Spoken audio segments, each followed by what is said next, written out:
Stressed out but don't have the time or energy to do anything about it?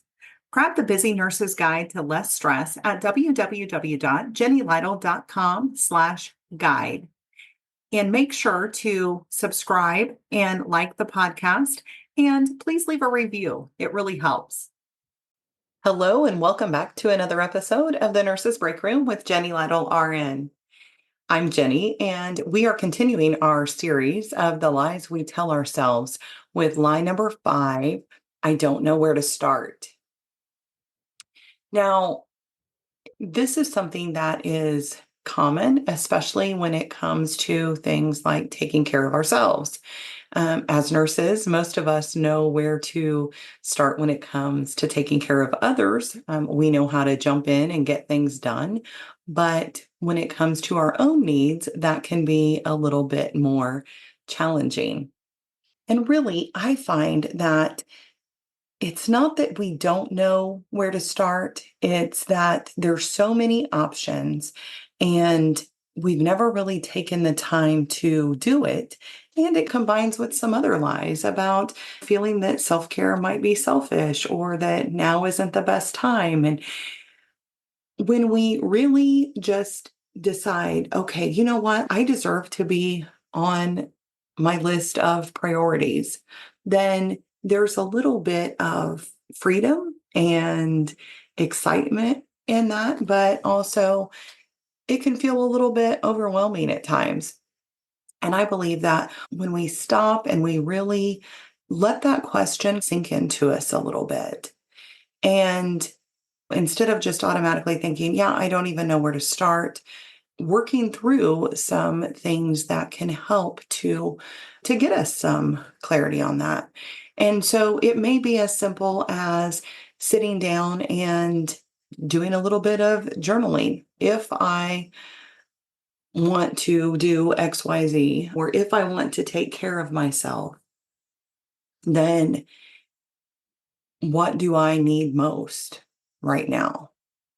And we frequently do know what we need. We may not take the time to think about it. We may push it down if we're feeling a little resistant to that, but we usually know what we need to do. And this can be in terms of taking care of ourselves. It can also be just around anything when we're feeling a bit paralyzed by any kind of big decision or something that seems out of control, like cleaning the house or cleaning up a big mess. When we're working on any big project, whether it be personal or professional, feeling that we don't know where to start can be our way of procrastinating. It can also be just a way of saying, I haven't done this particular thing before or in a long time, and I really am unsure of what to do. Now, when we just get started on something, then it's a lot easier to move on to the next thing. I've seen a quote that says, you can't steer a parked car. And just that getting a little bit of action going makes it easier to know what it is that we need to do. Also, just tuning into ourselves or looking at the thing that maybe is the biggest stressor for us. The thing that we think, if I just had this thing done, then I could move on to the next thing. So that's another way to approach that.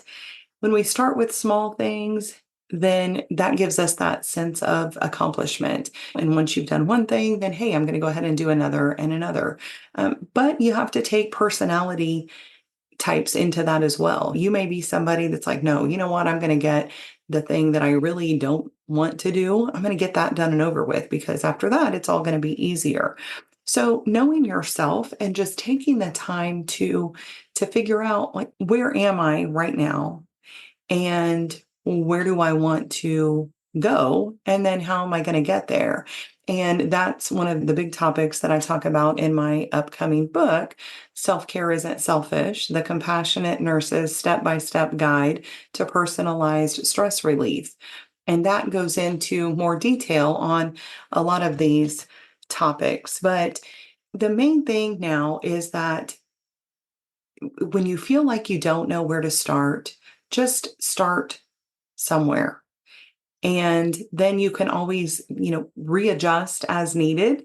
But just that getting into action is something that can really help to move past that stuckness. And as a bonus tip, something that can help even if you're still feeling resistant to that, if you're still feeling stuck, I don't know what to do, getting into physical action while you're thinking about it, while you're trying to figure out what to do. Move your body, go for a walk, do some sort of movement that is going to help you actually move through that stuckness. And thank you so much for tuning in. And if you haven't listened to the other lies in this series, please do. And stay tuned next week for the next lie in our Lies We Tell Ourselves series. And it is I'll Do It Later. I look forward to talking with you. Disclaimer.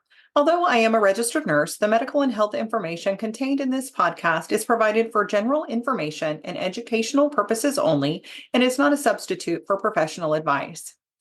Therefore, before taking any actions based upon such information, I encourage you to consult with appropriate professionals.